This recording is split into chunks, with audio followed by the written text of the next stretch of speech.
Good morning. It has been a while.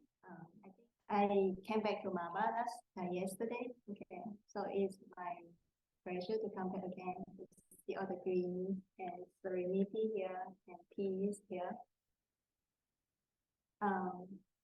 It has been a while, I've been in Chicago helping the temple work over there, but there is a topic always in my mind. Okay, as a Buddhist, and we do the chanting and practice every day. And one of the vow that I make every day is, the 4 great vows. Yeah, we wish to liberate all sentient beings. Okay, and we practice loving kindness. We wish that myself and all other beings free from suffering, free from pains, free from all the ignorance, and attain peace, happiness. So this is the topic that I really care, and I've been thinking about it a lot. That's why I decided to give a talk today, share with you. There is the Dharma and the peace.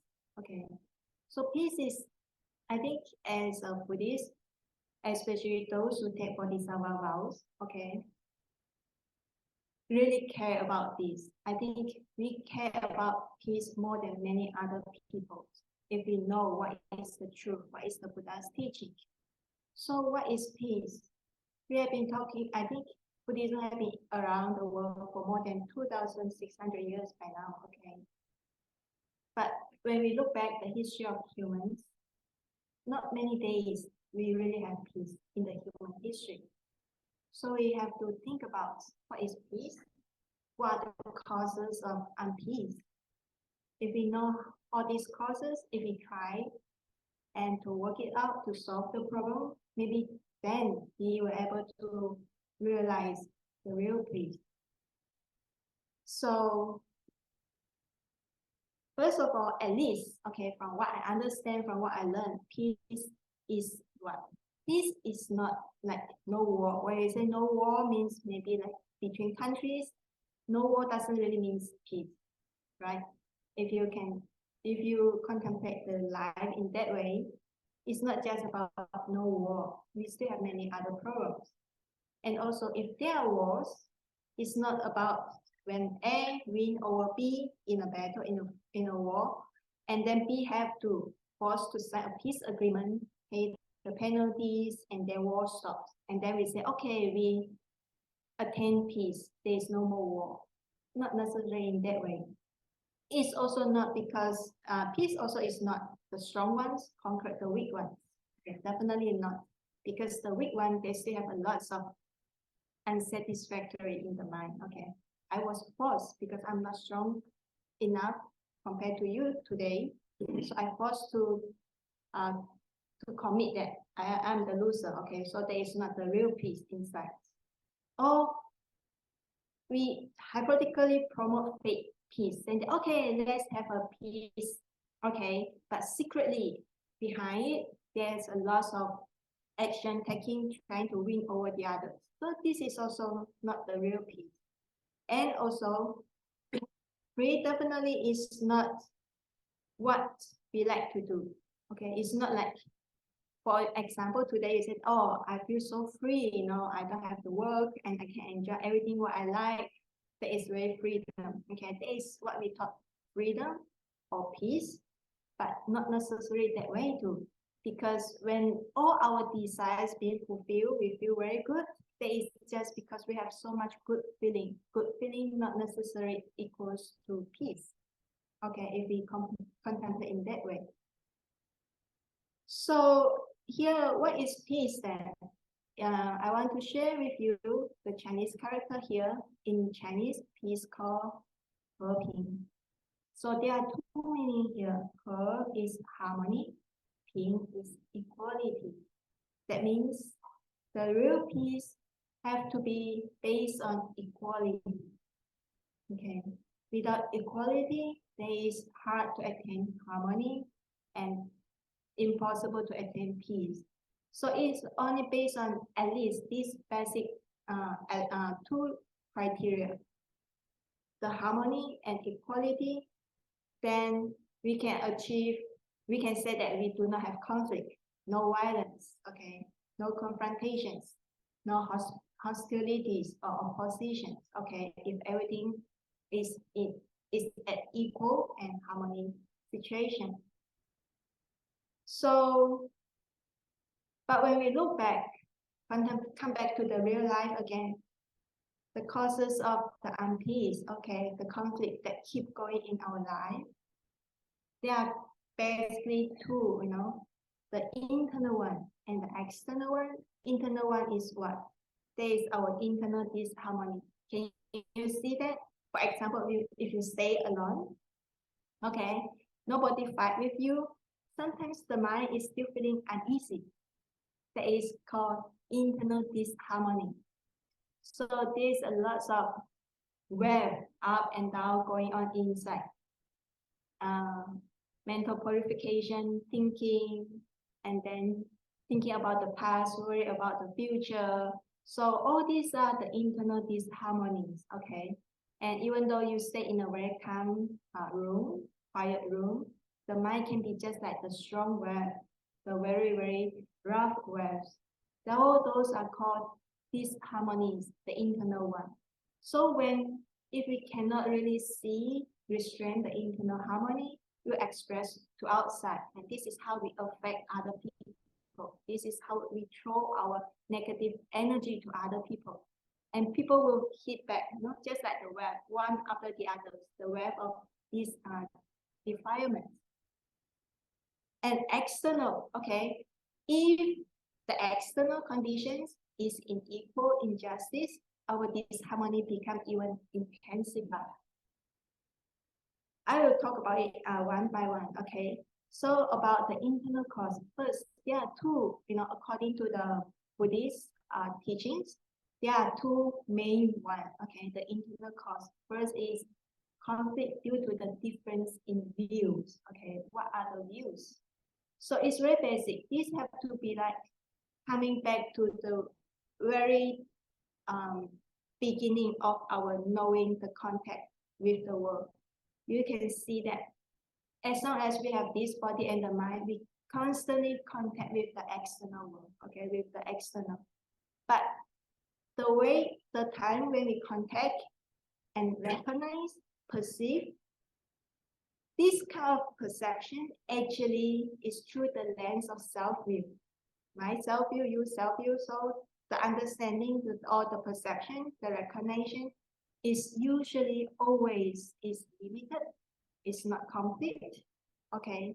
It's always come with this, the information is incomplete and one-sided, okay? And immediately I form this thinking, okay, different kinds of thinking ideas, okay? So we are looking at the same thing, but different ideas arises. That is the meaning of we perceive through the lens of self-view, and this causes a lot of troubles. People argue, even the intelligence, politicians argues, philosophers argues, religious people argues because of different views. So this is conflict about views, spiritually, mentally. The second is the conflict of craving, okay? Craving of what? Craving for life, power, fame, popularity, economic, okay? And the greed comes from the feeling. Again, this is another important aggregate in our body, in our life, okay? When we contact the feeling, the very primitive feelings that arise is whether we like it, do not like it, or so neutral, okay? Once we like it, immediately we cling on it, craving for it, pursue it, okay? Once we get it, then we do not want to let go, okay? Not only do not want to let go, we are afraid that people come and invade, want to compete with us. We do not want to lose it. That's why when we look at the history of the human activities, all these wars, the conflicts that happens because of what? I want it, okay, and I do not want to lose it. That's why country A and country B, they fight to each other. Not only I want more, not only I want to protect, I want to more, okay? That's why I invade when I'm stronger. Or when I become difficult, at least I want to protect my territory. I don't want to lose it. So there is a strong desire behind. And after so many years, humans improve a lot in developing technologies, but not so much in understanding insight. They are still driven by this internal, very primitive desire. Okay, in the past we fight with cold weapons, stones, knife, and nowadays we still fighting but using much more advanced technologies, unmanned aircraft, bombing, okay, shooting. But the tools are different, but the insight, the desires actually is not much different. Okay, so these are the tools. So, and the Buddha has already penetrated and see the roots. He says that perceptions, feelings are the two main roots of conflicts. Okay, one is influence our spiritual life, the other one is influence our material life. Okay, there is a reason why 5 aggregates. We learn about 5 aggregates. What are the 5 aggregates? Form, feeling, perception, mental formation, and consciousness. And in these two, perception and feelings, is part of the mental activities. But why they have to be separate out and talk about it? This is the roots of conflicts that we have to deal with. Okay, as long as we do not see and do not how to solve the problem, then we remain in the conflicts. Okay, and we will never have peace or harmony inside and outside. Now let's talk about the external causes in inequality. Okay, what are the external inequality that influence our life a lot? Okay, I want to share with you the 3 main aspects in our life: ideologies, okay, and legal systems, economics. Okay, Buddhism seldom talk about this in general, because we focus, in general, the Dharma talk, we focus more about how to cultivate inner purification. Okay, but if we able to see the world and our lives through the laws of independent co-arising, we can see that there are lots of causes and conditions that affect our life, the quality of our life and community. First, talk about ideologies, the thinkings. Okay, philosophies, religions, politics, and legal systems is basically like all the systems in our life, communities. Okay, our educations, healthcare, politics, and so many others. Every field has their own legal system, and most of the time, 99% of the people, they live according to it. Okay, we don't see, it's just like we build up a boundary and we all live in that boundary. That is the system that we live up to. No matter the system is perfect or not, most of us do not have the choice. We have to follow. Okay, and economic is so important. Economic is about our material life. I think if you have ever have like financial crisis, financial difficulties, you know how important economic is. Clothing, lodging, foods, transportation, all this belongs to material life. All this needs money. Okay, so some people who focus on materialism, they think that economy is so important. Why we have this conflict? Why there are so much suffering? Because economic is injustice. Okay, the government did not do enough. Okay, so they focus on developing the economy. The other side, another part of the people, they said that no, because of the thinking. Okay, you see some people in the poor country, they are so happy even though their material life is not as rich. Because of what? Because they're rich in their spiritually. Okay, so there are this kind of talking between arguing controversies. But if we look at from the Buddha's teachings and try to understand it, all these 3 aspects are intertwining and closely related to each other. We cannot say that I just need spiritual life. I do not need material life. If you say that I only need spiritual life, then we do not need this kind of very cozy and calm, peaceful chant talk, right? Yeah, we need material life to support our practice, to support our spiritual life. So here is the way we look at the connections ourselves with others. When we contact with external objective, we form all these kind of viewpoints, perceptions, okay? When there are differences in views, then conflict in thinking arises. And we depend on material life, okay? So self and material, the connections between these two causes the craving, okay? Without awareness, without wisdom, once we contact, we like it, we immediately cling on it. That is how craving arises. And based on this, I want more, you want more, the conflict in economic arises. And actually, what makes the thing worse is the pride, the ego inside. Okay, why the ego is so complicated or difficult? Because once we together, we are social beings, okay? So when we stay together with others, always comparisons, competitive, okay? Very easy. Once we have someone next to us, immediately we compare, immediately we discriminate.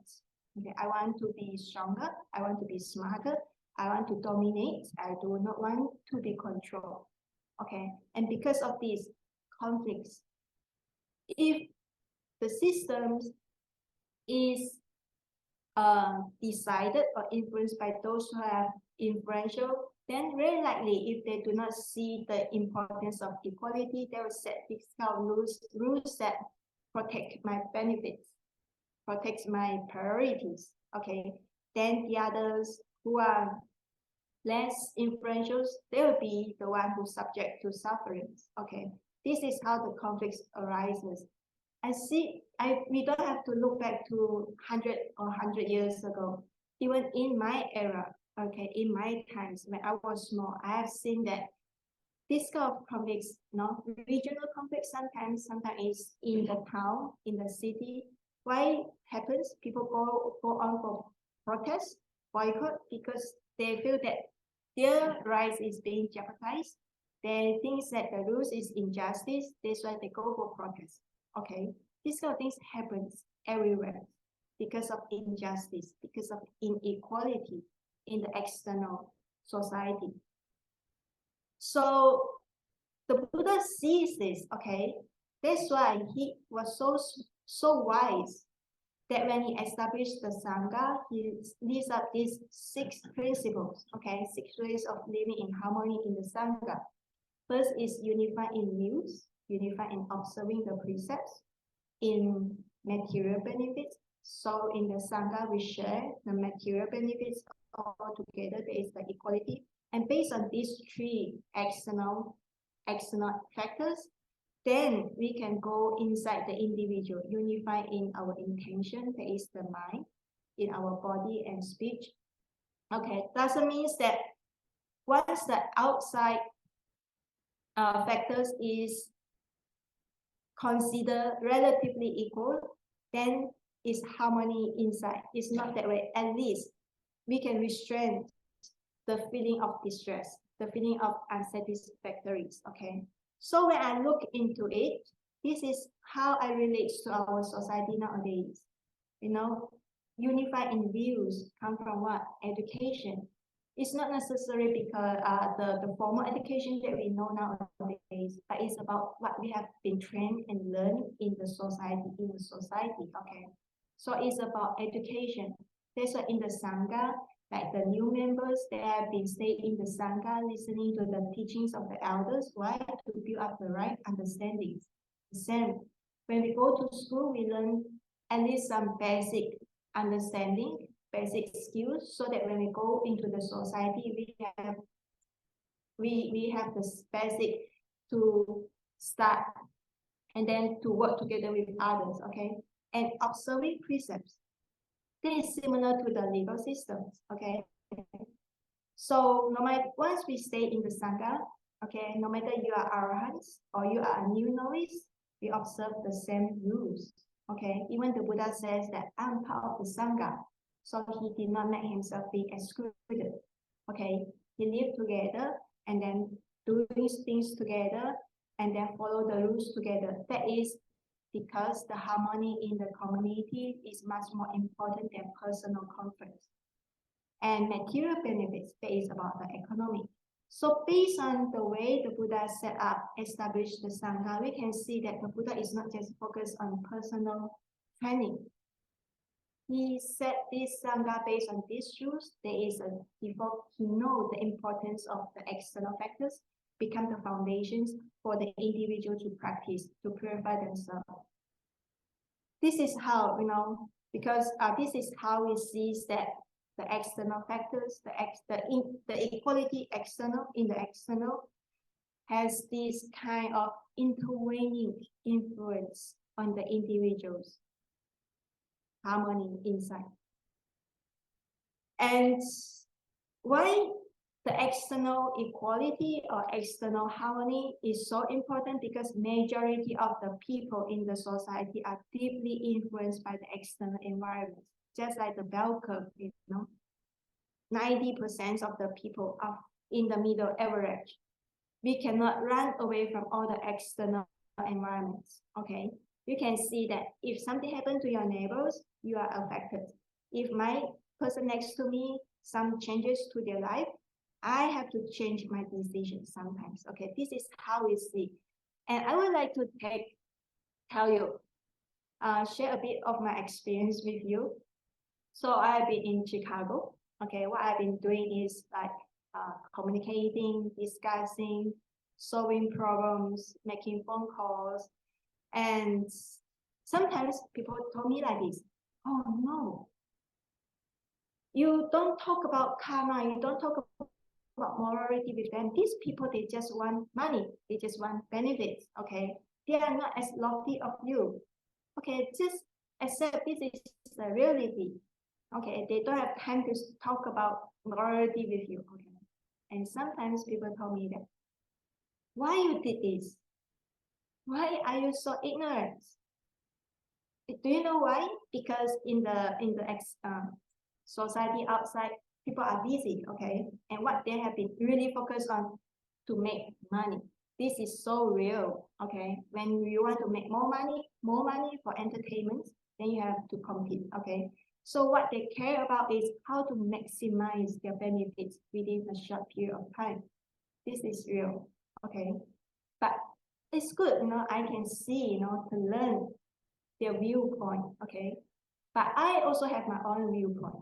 My parents, my father, he told me similar things when I was 17 years old. But doesn't mean that I cannot survive if I don't live up to that way, okay? I have my own values of life, and I'm so glad that what I have learned from the Buddhism, that can help me, lead me to have my own internal peace, and then where I know to stand on, okay?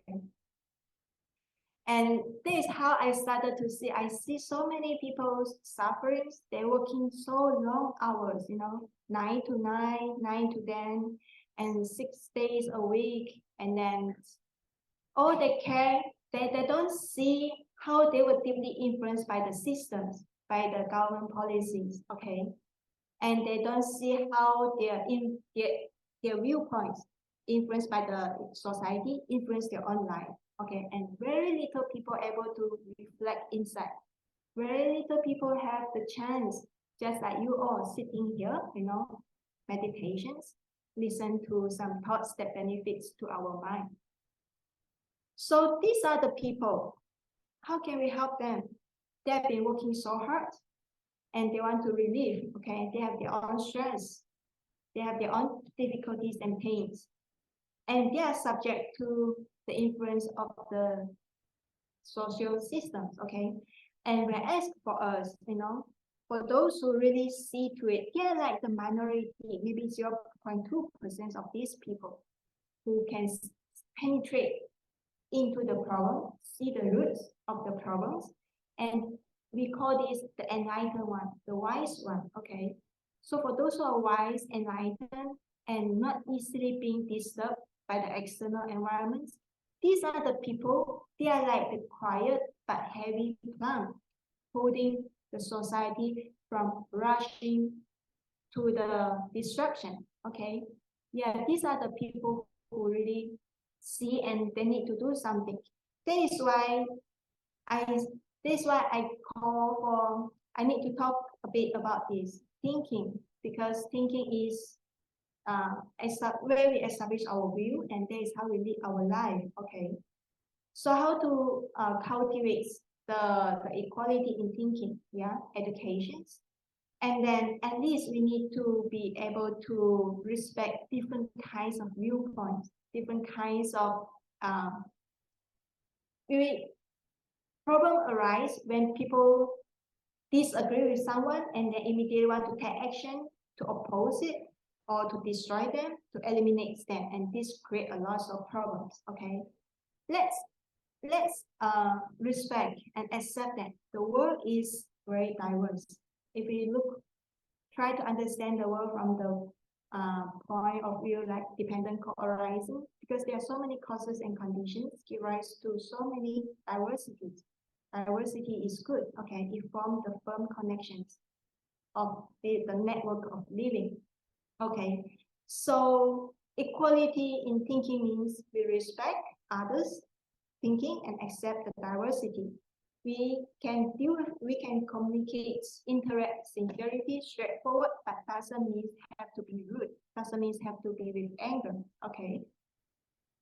And next is in economy. Okay, the problem is sometimes it's not about poor. Okay, it's the uneven distribution.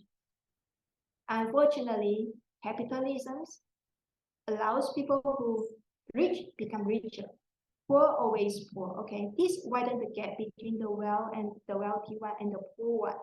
And you know the gap. This is also another truth. There is when there is an imbalance or uneven distribution, it causes a lot of adversities and tensions in the societies. People have a lot of dissatisfaction and feel like this is injustice. You know, I saw so many labor. They work so hard, but they earn so little. But they are good people. They work sincerely. They protect their family. They want to have a good life. Okay. But why they earn so little, and yet the other group of people, they give consultation, and 1 hour consultation can be a few hundreds.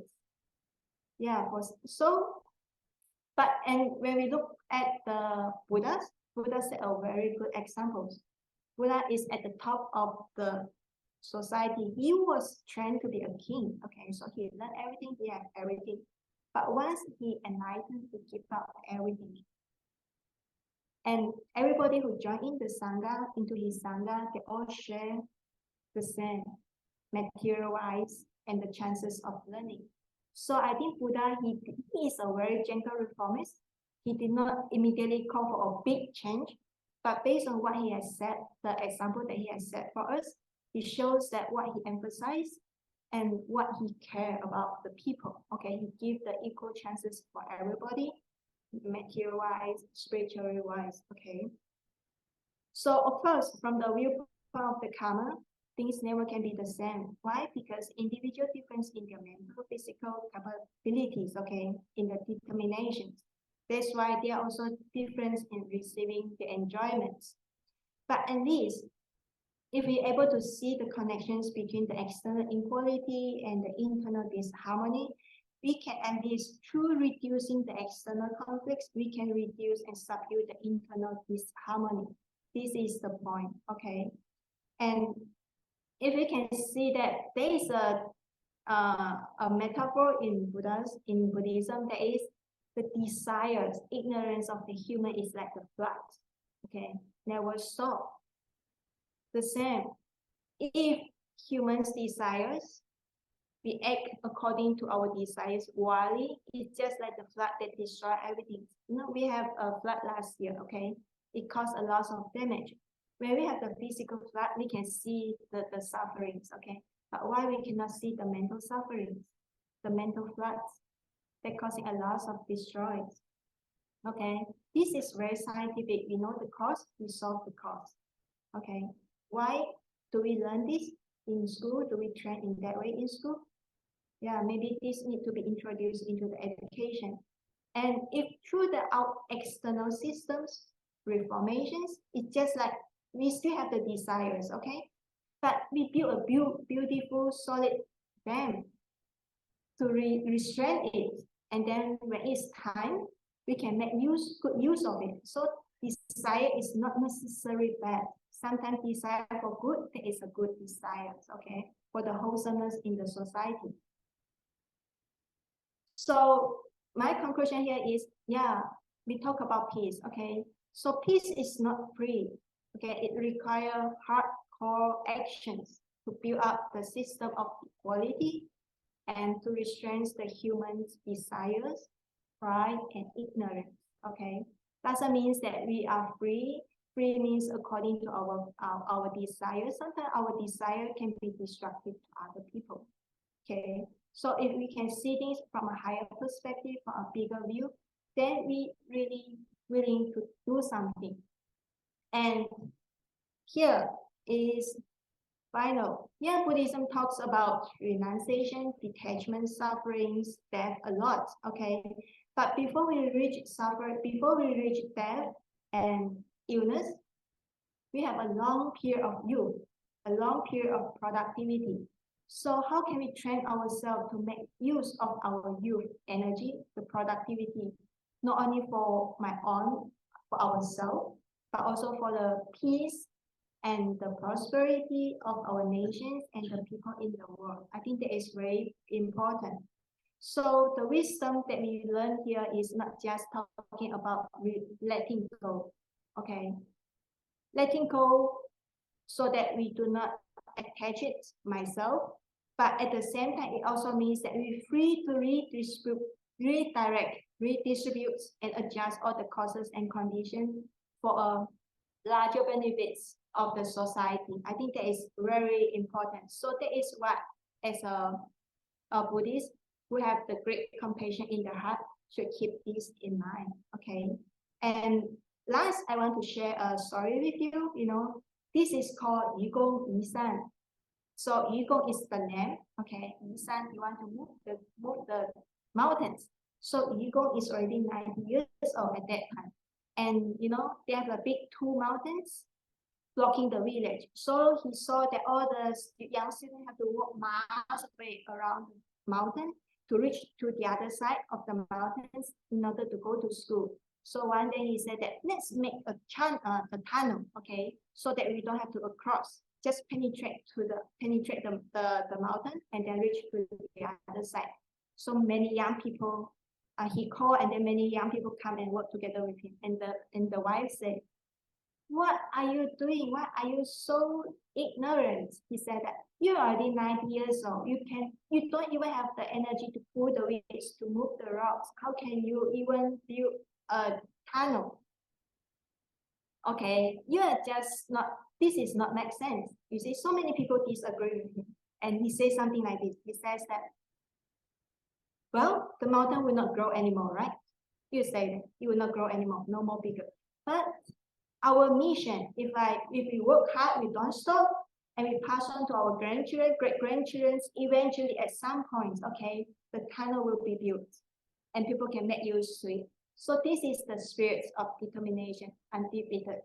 So my point here is the same. When we come to talk about we want to make like a big reform or big change, okay, we see the importance of it. We cannot do it, but it takes generations to do it. At least we pass on the message. We do not give up.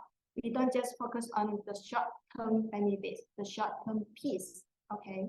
It is easy to attain short-term peace, but for long-term peace, for long generations, it takes the mutual efforts and the mutual understanding. We agree with it and we all work together with it. So I'm a little person here, but I keep this because what? My master passed the message to me. My great master passed this message to us. And if at least I keep hold on with it and then I continue, even though I cannot accomplish anything in my life this year, but at least I can share, I can spread the message, okay, to see that peace is not easy. It takes the mutual efforts and understanding. All right, thank you so much for your time. I know that I'm 5 minutes extra, okay. So I hope you got something and then you might inspire and continue your life, no matter how difficult it is or what kind of enjoyment you are having. All right, thank you.